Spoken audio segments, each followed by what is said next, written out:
Okay, I guess first I'm going to try to share my screen and you guys tell me if We that can works. see it. We can It see works? it. Yep. Hmm. Okay, first step done, achieved, yes. Second step, I'm just going to show my face because the face you saw on the email was very a young face. So my face is a little older now, but I want to say hello to everyone. Thank you for joining. And you'll see my face again when we get to the question and answer. So you don't have to watch my face all the time. So you're good. So I'm going to turn this off for now, but I'll see you again when we get to the question.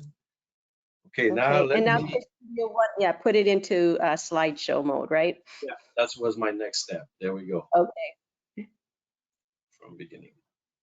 So that should be full screen now, right? We're seeing the next slide panel on the right-hand side of your computer. Okay, that's not supposed to be that way. When we did the practice, that was not that way, but how do I did the full screen, display setting. When we Perhaps. did, Try so the display settings. if I go like this, you still see the second slide? Yes, we do. But try the display settings. Gosh, it didn't work that way on the practice. Change parameter, give by. Where is that display setting? Yeah, Oh, up on display the setting now. Duplicate show swap presenter. No, we don't no. want to. No duplicate. Show taskbar, maybe. Maybe go end slideshow. Maybe. And slideshow. Well, I wonder if we could just try it again. Here, let's go to. Um, From let's see. slideshow from beginning. Christian, try the swap setting because you're on the presenter view now. So I do back on setting and swap presenter. Yeah, try that. There you go. Oh, there we go. Perfect. Okay, thank you. Thanks for your help. That we did a practice and that did not show up that way. So anyway, sorry about that. So well, hi everybody again. Before we get too deep in the week's breeding topics, I just thought I would like to introduce you a little bit to how I started in the rose breeding. So Queen Elizabeth is a special rose for me for the very simple reason that I killed the plant right from the first winter. I was working in a garden center when I was 16 years old with my own money. I think at $4.25 an hour back then. I bought that plant for probably $12, whatever. So that was like good, almost three hours of work for me. And that was my first plant that I bought. And before that, I have a green thumb, so I never kill a plant. And then that one did not survive winter. Of course, in Canada, in Quebec City, which is like more like zone 3. So what I did is I started reading about roses, and I met I read some article about Dr. Felicitas Veda, who was the lady that was responsible for the rose breeding program at Agriculture Canada in Ottawa. You might know some of her creation named after the Canadian explorer. So of course, my second rose bush was John Franklin, and this rose bush ended up surviving winter in Quebec. And now I get more excited about rose growing, so I bought more and more and more roses, and I get more interested by that. But very early on, after I was able to grow the plant, then I start thinking about it's interesting to do the breeding. So that was in '88 when I worked in the garden center. Then came in about 1994. That's when I did my first cross. I picked two roses that I had in my backyard. That was a Snow Bride cross with Modern Ruby. I think I had one seed pod, probably zero germination, so that never worked. But something I would love to redo that cross just to have one seedling that I could keep on my very cross I made ever, but I don't have the parents anymore, so, and I'm not looking to do that cross. It was probably not a good cross anyway. Whoops, sorry. Learning quite fast in my own personal experience that you could have you could have some hips, and then they will produce seed, but that doesn't mean seed will germinate and produce seedlings. So that equation is true, but also I would like to add, having seedlings, it's not meaning that you're going to have a good seedlings. Most of them are not good. I mean, they have a lot of issue with disease resistance or just things that you need to select from. So back in the days, again, we're talking about my days after I graduated from high school and I was at university. I start my breeding program in Quebec Beach. If you just say Quebec, it sounds too cold because it's so cold up there. So it's nicer to put beach. It sounds more exotic. So I was lucky enough that my parents' pool broke. If you see the garden is a big circle. That's where the pool was before, and that pool was all ended up breaking. So they moved the pool further, so that space was free for me to plant some of my seedling there. So that's how I started evaluating them mostly for cold hardiness and disease resistance because we definitely have some black spot up there. And back in the days, I thought I was doing very serious breeding, you know. That's my apartment in Montreal. By the window, I have a few pots, and I was pollinating while I was doing my baccalaureate and doing my master degree. I was pollinating flower by the window. And just so you know, I don't know if you could see I guess you could see my mouse moving right here. That is snow outside. The white by the window is a big pile of snow, probably 3 feet of snow. So of that serious breeding that was trial in my parents' backyard came actually 2 varieties, one being Party Hardy, which is still in commerce today, introduced by Weeks, very cold hardy and fairly disease resistant, and one that does well in Quebec City and does well also in New England. And so and one thing I want to say is like during my presentation, I'm going to show you some slide, and some of the roses perform well in better area. It's rare that a rose will perform well everywhere. Like this one to me is definitely more a cold hardy rose from New England area. So from that again, and the other one that came out of that was Cape Diamond, also a very cold hardy from Cordyceps breeding. So I was doing my master degree, and then I start breeding a little bit, and I read a quote from Ralph Moore say, if you don't dream, you will never get anything in roses. And that's true. You know, you need to start thinking about your breeding, what you're trying, what's the objective, what you're trying to create. And more than often, your imagination will dream about the result of the seedling. And actually, the seedling are not following your dream because they're coming out totally different than what you're hoping for at the beginning, at least when you don't know your breeding line. And that's why you always have to make the cross, hoping that you get something you're going to achieve. So I got the chance to meet Ralph Moore. I think he was 98 and he was still breeding. It was my second year, I think, at Weeks, and that was quite interesting. And another quote when I was doing my master that I like, hybridation. The entire process begins in mind. Very little can be achieved without a clear idea of what one is aiming for. That was by David Austin. Comes back to the same idea. You need to have an objective and try to figure out what you try to hybridize for. And one of my favorite quotes is coming by Sam McGrady. When I was young and ugly, I used to be so certain of the right way to ripen and germinate rose seed. Now that I'm older and still ugly, I'm not so sure. So I think Mother Nature is very good at teaching us a lesson. When you think you know, when you understand something, she comes with a twist and then it doesn't work. I remember doing my master degree, I thought I was controlling the mist system.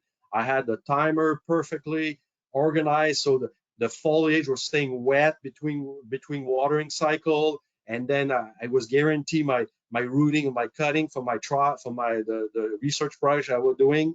And then the mist break over the weekend. I came on Monday, everything was destroyed, nothing was alive. I was like, okay, good learning. I'm glad I learned that right from the beginning. You're not going to control Mother Nature for sure. Something's going to happen. So these were all ideas I had when I was working during my master degree. And actually another one was breed from best to best and hope for the best. And I thought I really thought about that one for a long time, and I still think it's mostly true.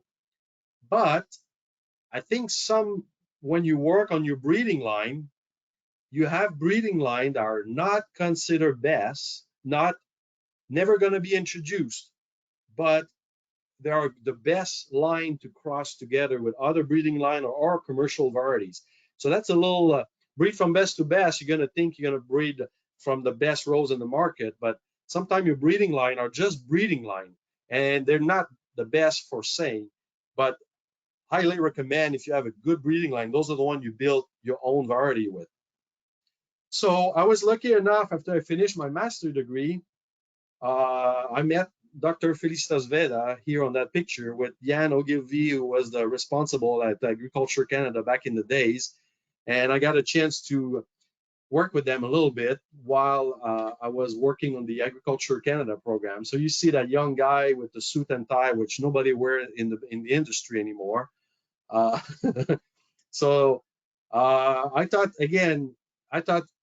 the breeding that I did in my backyard I was serious about it.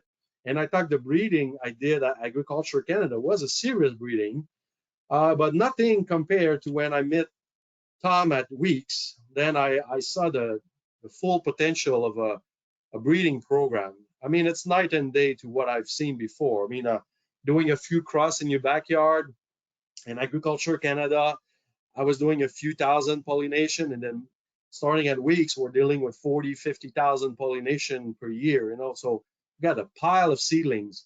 And then that's when you really need to start making selection. Unfortunately, you cannot keep them all. You have to find reason to eliminate them. Sometimes the reason is just like it's 11:45 and you're hungry, it's going to be lunchtime, and you kill that one because you're not in a bad mood. And that's okay. There's so many of them. So you have to make room. And the thing is, I'm saying often is like, I look at that seedling, I say, okay, if it's average, it's not going to reach the market if it's average. And then around it in the bed, there might be other seedlings that are better. So that's when you have to make a decision to make room so the other seedling can grow and fully express their potential. So that little yellow seedling that you see on the top left corner, I could tell you that we took the picture, and probably 30 seconds after he was dead, he got cut. And there's no, I mean, in the greenhouse, we definitely select for powdery mildew resistance. They will get powdery mildew in the greenhouse. Sometimes they'll get downy mildew, which is great. Some year, I think 2-3 years, I was able to get downy mildew in the greenhouse, and it spreads really fast and defoliates a lot of the seedlings, so you could easily make selection. But again, think about it, because like out of 200,000 seeds, could be 250,000 seeds. If you have an average of 50% germination, and that's a low average, on average it's more than that, it still gives you over 100,000 seedlings. How do you go through 100,000 seedling to 2,000 about that will reach the field? Because you cannot look at much more than that. It's a limiting of space and time also. So, petal age is very important. The form of the flower. You want them to hold the habit a little bit. Some of them are very stringy. They grow fast, but they don't repeat bloom in the greenhouse. That's one thing about the climbers. You look at climber that will bloom, and that way they have a tendency to bloom more outside. The one that have one terminal flower in the greenhouse, they're not going to bloom much outside. So there's all kind of things involved in the selection, but the goal is definitely to remove and destroy as many seedlings as possible, so you don't have too many to deal when you reach to the field level. All that process it's a lot of work, I'm telling you that. If you play with breeding a little bit, if you have 20 seedlings, then you look at them, you don't want to destroy them because they're your baby. They're still my baby, even if I have 100,000 of them, but I cannot keep all the babies, so they have to go. So that's when, from the year 1 from pollination to year 2, when there are seedlings in the greenhouse, the whole process is about 10 years. because we go to field selection after that, then it gets sent to a trial across the nation. And then when you get lucky, one of them got introduced. And I always like to talk about coffee bean only because that was my first introduction in 2008. I started working in 2000 at weeks. So if you do the math, it's 8 years. And I just say it takes 10 years.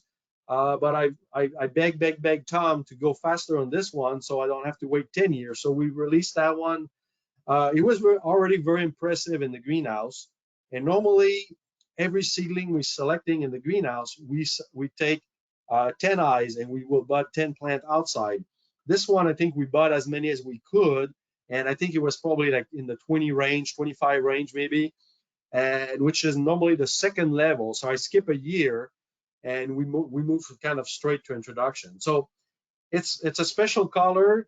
Probably will not stand to the disease requirement that we have today when we do the selection, but the color is still very special and it's still in the market. So it's rare for a mini to last that long. So we're setting our prop now for 25 and it's still in commerce for 25. So as a breeder, that's when you are really excited. It's when you reach the pre-production level.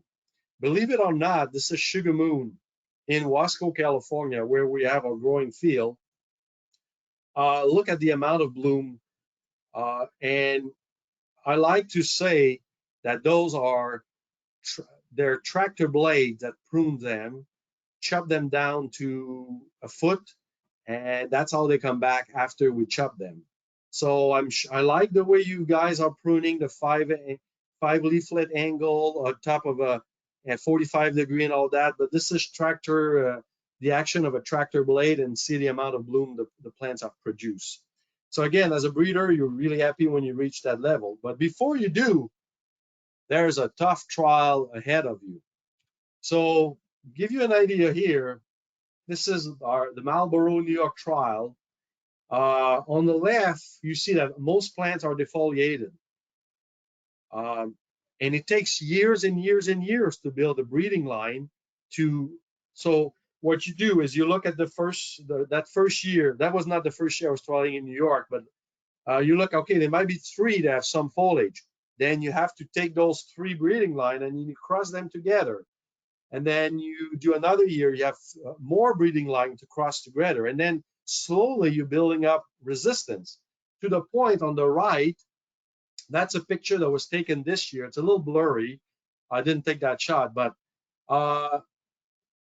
10 years ago in New York, I had 2 or 3 with foliage.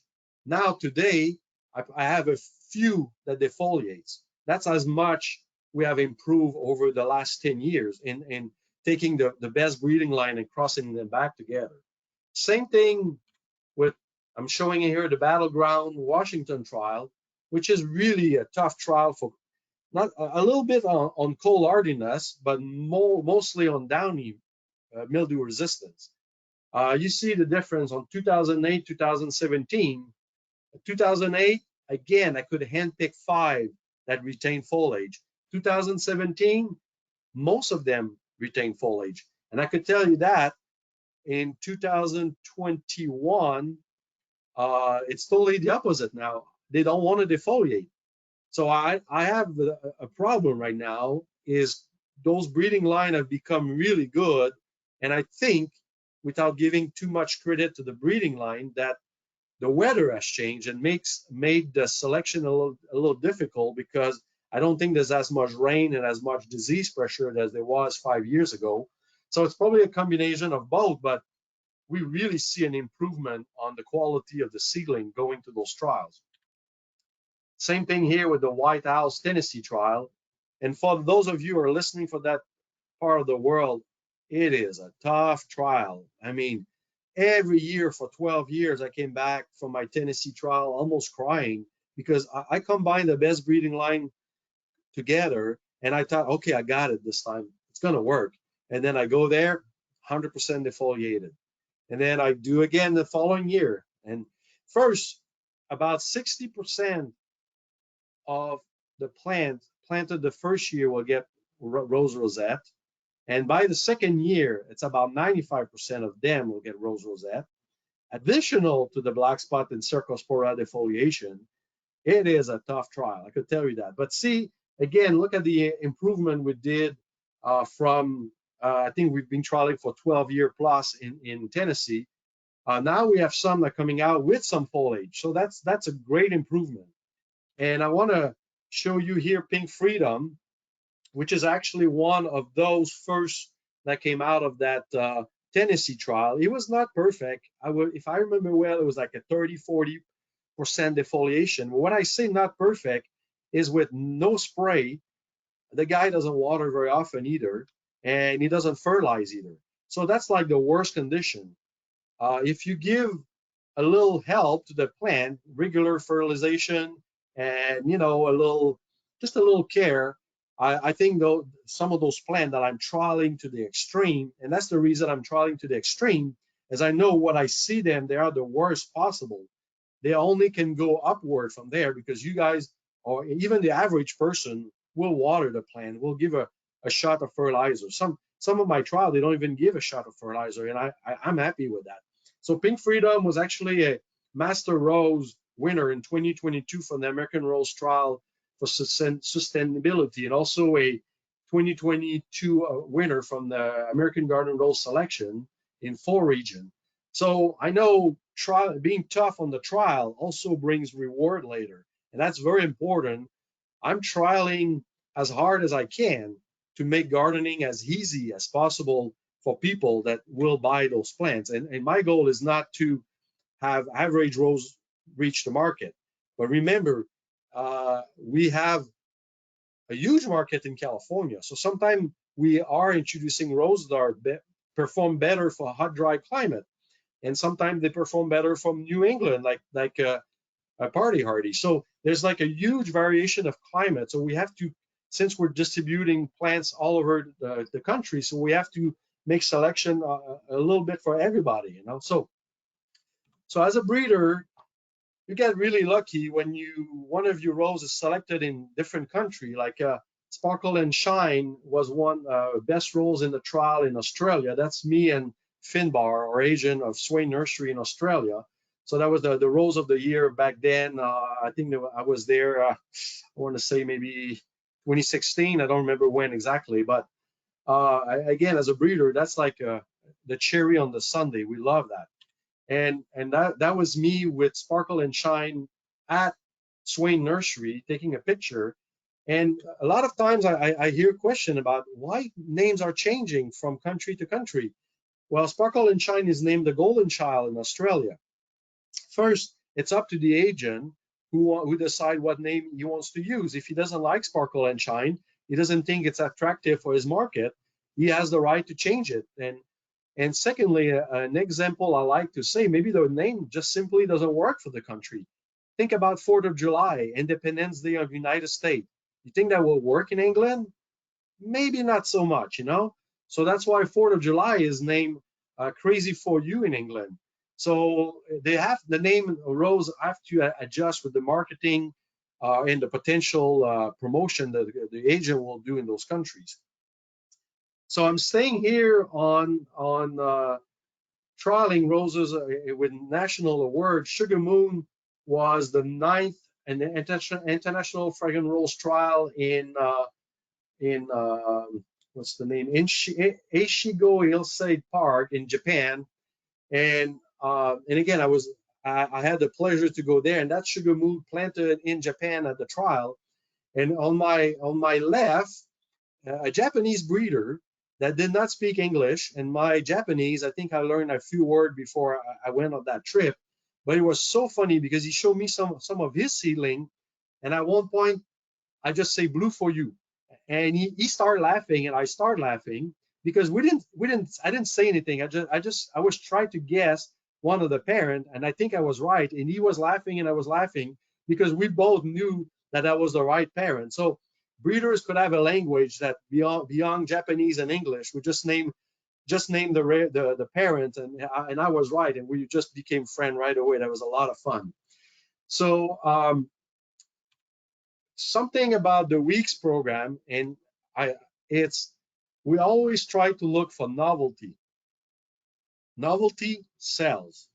Disease, we want disease resistant also, but you know, how many more pink shrub do you need? I don't know, but I don't think we need more. We have some that are really good already. I mean, again, we have to make sure if we're going to introduce one that's better to the one we already have. So this is a purple and white polka dot. Normally I ask the question, what's wrong with this rose? And then I have all kind of answer, but you guys cannot talk right now. But it is a real polka dot with white dots on the petal.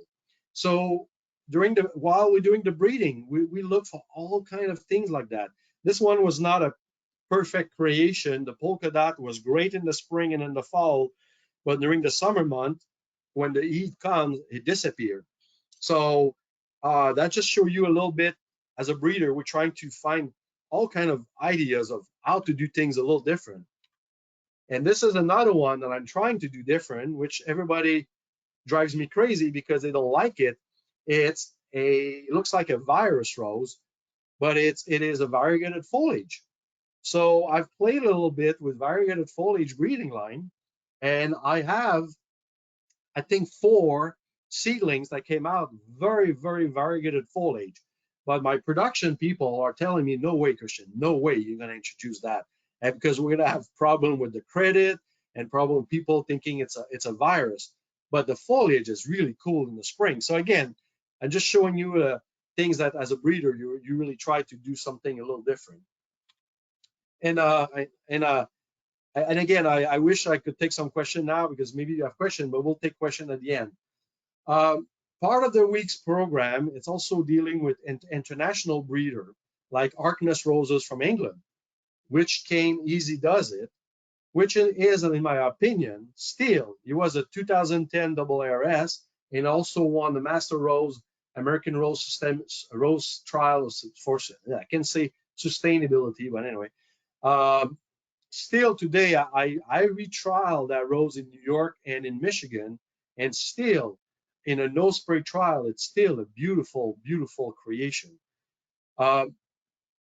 It's very important when you do trialing on new seedlings to trial side by side, and that's a very important point here, side by side, the same year, because the condition of growing change from year to year. 1 year is drier, 1 year rains more, and then the foliation and the performance of those varieties change from year to year.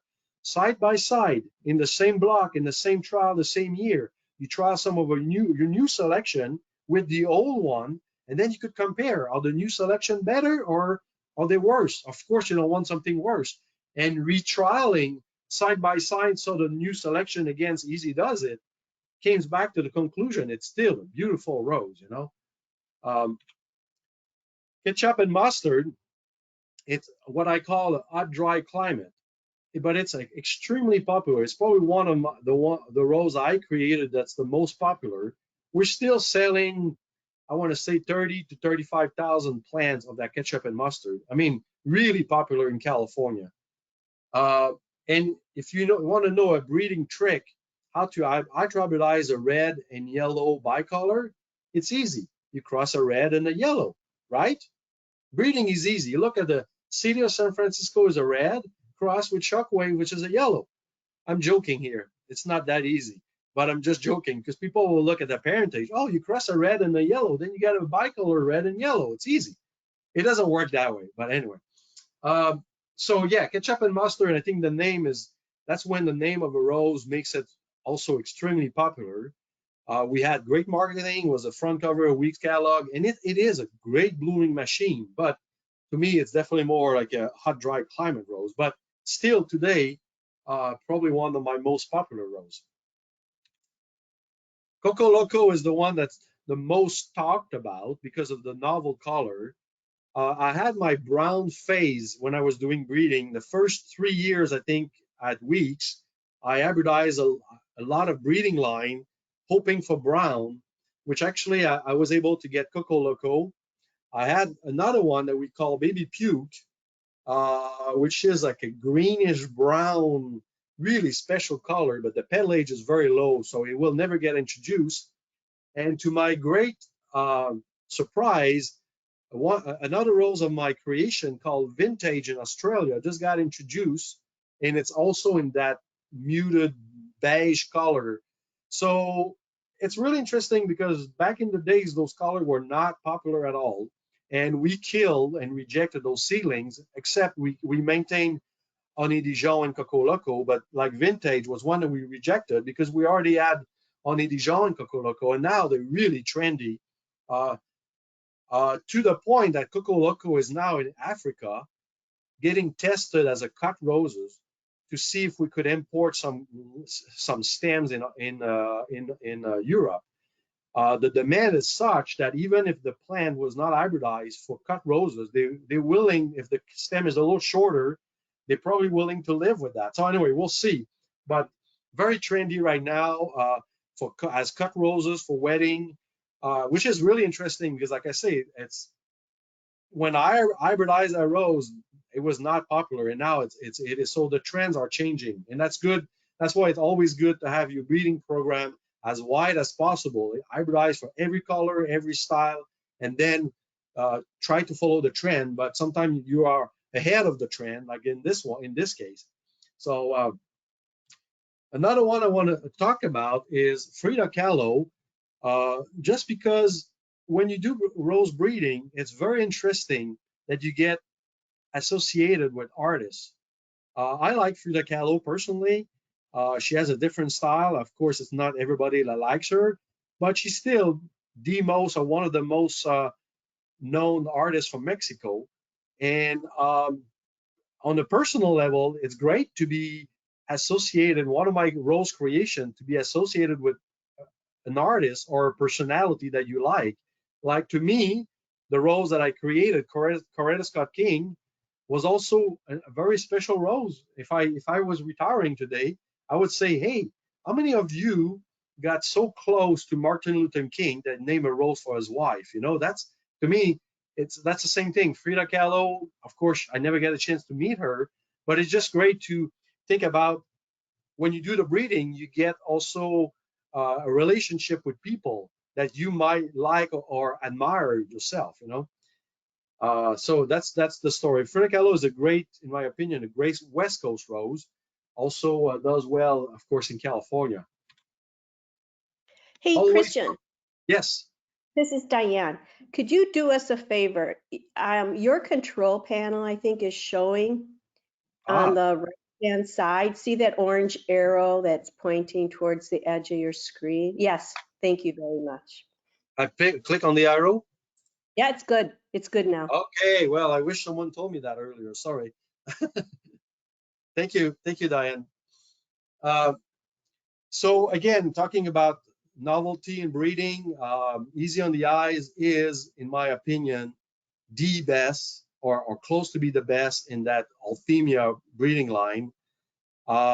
Somehow everybody talks about those Althemia in Europe, but they have not been very popular in the US. And maybe some of you can explain me what's the reason. Like this one, again, it's a 2022 winner, a local artist by the American Rose Trial for Sustainability, and also a 22 award for the American Garden Rose Selection. It is a beautiful variety, a beautiful shrub. In my New York trial, was holding most of its foliage in a no spray, very disease resistant, also on downy and powdery mildew. I like the interchanging color. You see it start with like a gold with like a burgundy eyes, and you go to lavender with the purple eyes. But the disease resistance and the big cluster and the rounded habit makes it a really nice shrub for landscape. But I'll tell you what, we introduced one was called Bullseye, and we have In Your Eyes also. They are part of those Althemia. They don't sell very well, and I would love to know the reason, because to me, easy on the eyes, this one is a great shrub. And that's why I remember when I talk to the sales rep, I say, hey, this is not just an Althemia. It's a great shrub. It's a great landscape variety that produces a lot of flower and grows very well and disease resistant. So again, there's like 40 years of breeding to reach repeat blooming Althemia. A lot of people that work on those lines, and to achieve something like that, to me, that was a great success. That is one that was hybridized by Tom, and I will always like this one. Whoop. Oh, I cannot change anymore, Diane. Uh-oh. I can't change my slide anymore. Okay, well, clip the arrow back out. Hold on, let's see. No, Yeah, it yeah, yeah. doesn't change. No. Uh-uh. Okay, but you can click that arrow that you clicked before, right? And then it'll show again. Yeah, but I click it and it doesn't change my slide anymore. It's jammed. Okay, hang on. Okay. Uh, Yeah, I'll click the slide again, but it doesn't want to change the slide anymore. Sorry about that. yeah, it's all right. The screen looks nicer. Yeah, I'm Try sure it looks clicking on the space bar, Christian, that might help you. space bar, put the toolbar back. Okay. Then click the arrow the other way. It'll come out again, maybe. Yeah, but the slide doesn't change. Okay, hold on a sec. Yep.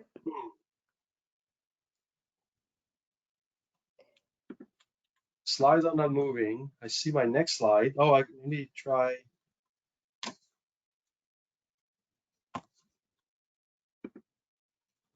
Yeah, it is jammed. Okay, it Okay. works.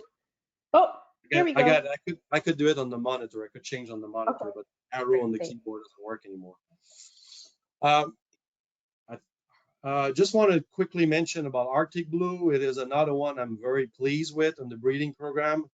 I saw it in Michigan and New York trial. Again, really hardy, disease resistance.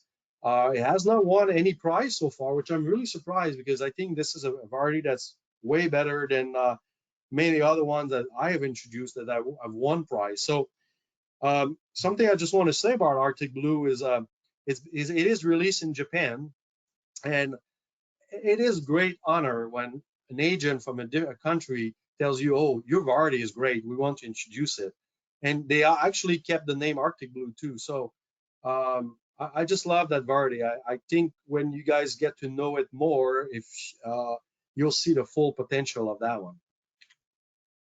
Celestial Night is one that has won pretty much everything. I have no room anymore to put logo or icon on that picture.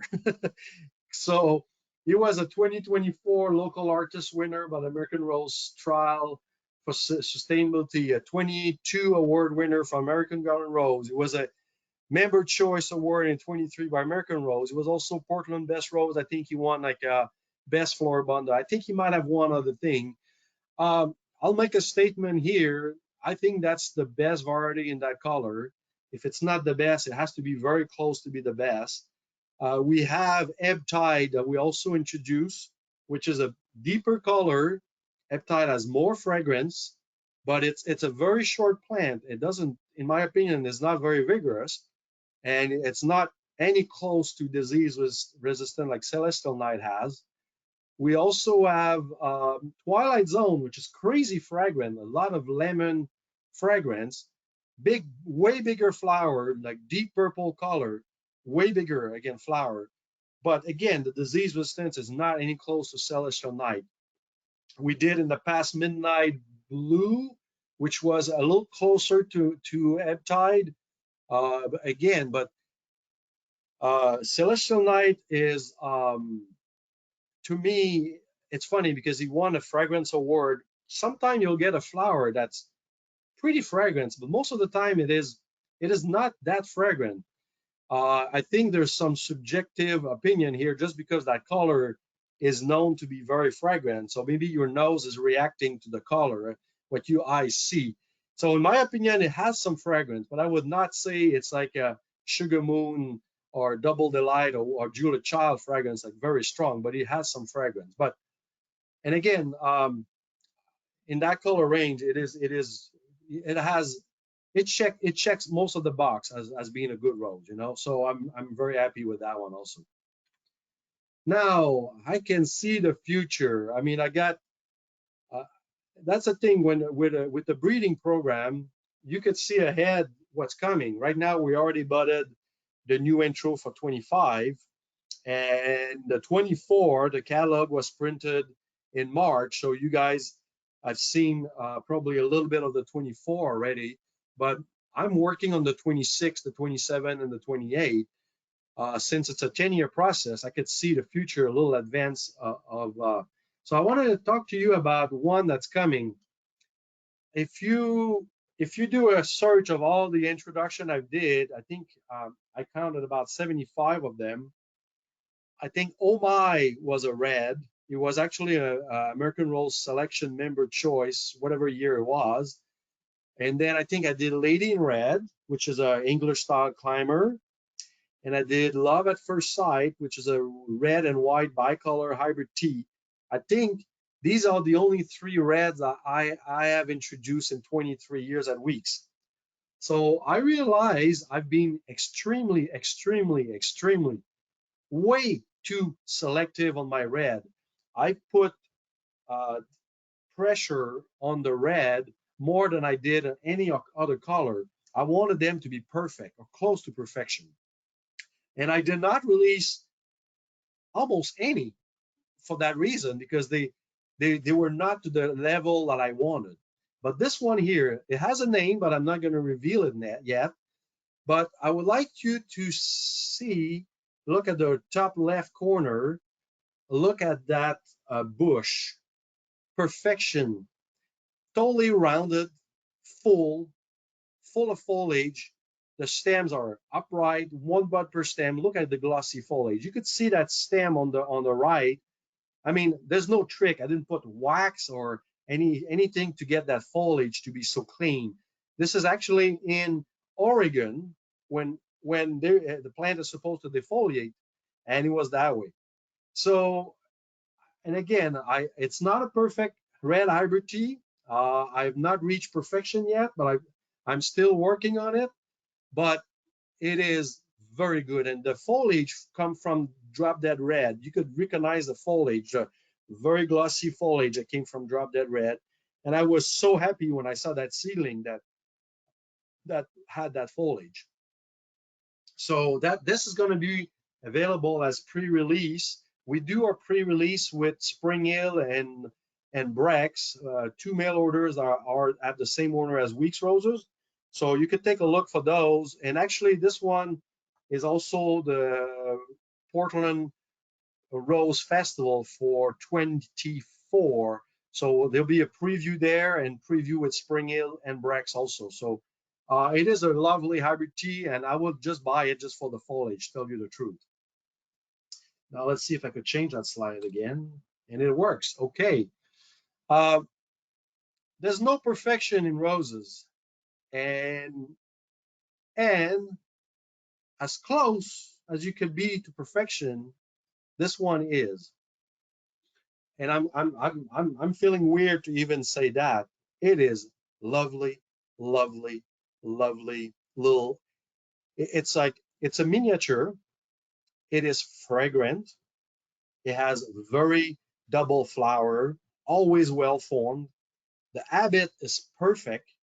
You look at 100 plants or 200 plants in the field, there's not even 2 inches between the top plant to the lower plant. They're extremely even. They're full. The foliage, I mean, trial in New York and trial in other states, even in Oregon on Downy, it was holding really good on Downy and Ross and powdery mildew. So lovely, lovely little miniature. I have not personally seen another miniature that stands to that one. I mean, with the disease resistance, the fragrance, and it blooms a lot. It's going to be part of our Easy to Love collection. So we only put in the Easy to Love the ones are the best of the best, and that one is definitely one of the best of the best. And something interesting about that Easy to Love is I realized that the last Easy to Love was Easy Spirit. It was in 2018. So this one will be a 2025 intro. So if you do the math, that's 7 years. So that tells you that if they go into Easy to Love, it's really a selective group that makes it to that collection. We really try to only put the best of the best. So this fragrant, lovely magenta purple mini, and it's a little fuchsia on that picture, but it's definitely more on the purple side, will make it to that easy to love collection. And I just have one more preview to show you. And this is a climber. And the reason I want to talk to you about the climber is because that's also something very important in a weak selection, is we look at climbers that blooms very well in the spring, but they also have to bloom very well in the fall. We are really proud of the last 10 years. We have introduced some nice, very nice climbers. And I think we could see the difference between the new release climber that repeat very well, and some of them almost as much as the spring. I mean, not quite, but very close, you know. So this is one is like it has like a magenta, pink, and white stripe climber, and this is on the fence in Pomona. And the yellow foliage, the pH of the soil was like 8.5. So there was a little issue about getting some of the nutrient in the soil. So that's why they always add a little yellow foliage. But you could see, so another thing we do on the climber is I want a climber to reach full potential in about 3 years. So they reach 8-10 feet tall by 8-10 feet wide in about that time. So extremely vigorous, but also keeping in mind that we want things that repeat very well. And you probably can see a little bit on the picture, the flowers holding the color all the way till the end, and they drop clean, so they don't stay messy on the plant. So a lot of things are ideas we're looking for when we do the selection. You know, the color stability, the disease resistance, the vigor, the how even is the habit, how quick they repeat. I'm trying to think about other stuff, but there's so many things, and at the end, it's after a long 10-year process. Hopefully, we're releasing something that's better, and that's the goal of breeding, is make sure that homeowner can be successful with the selection you are releasing. One of the years ago, I remember I was in California driving along the coast, and there was a California condor that was flying. And I mean, you know how rare seeing those is. And I remember I was close to I was able to pull over and stop, and that condor was just flying. And I remember one time I gave a talk to Rose Club, and I say, hey, we need to find a way to reduce pesticide in the environment. And the best way is to have disease-resistant variety, and that's why doing the breeding and the selection of improved varieties that will hold the foliage without too much spraying. I mean, some of them you might still need a little bit, but we're coming to a point that we are improving and improving every year, to the hope that we really can grow roses without spraying. So, and that's it. Life is short. Take time to smell the roses, enjoy life, and I hope I didn't go too over. No, okay. So I think we're good for question, and I guess I have to stop sharing my screen. Is that the way it works? Yeah. Okay, if I could reach there.